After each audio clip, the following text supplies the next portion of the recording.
Xavier Ernaud, brasseur à la brasserie du Boc, qui fabrique la Blanche de Namur, la plus célèbre blanche du monde. Brasserie vieille de 155 ans, et moi malheureusement depuis seulement 11 ans.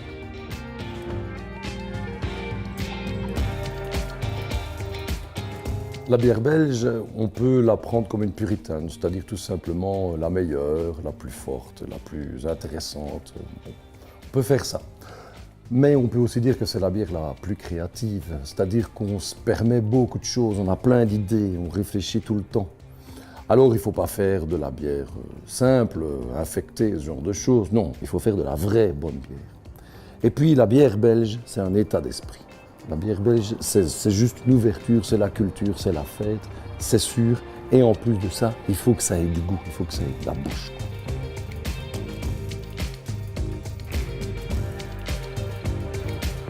2050, c'est dans 35 ans. Il y a 35 ans, qu'est-ce qu'on buvait? Quand même, le monde a changé, il y a toutes ces boissons, boif.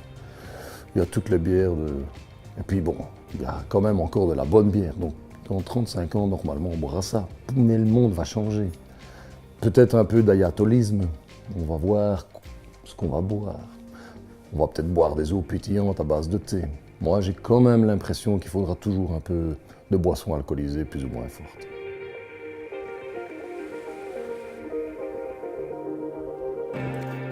Alors en 2050, une brasserie, il y a 3 possibilités. Soit ce sont des mastodontes qui vont faire de l'argent.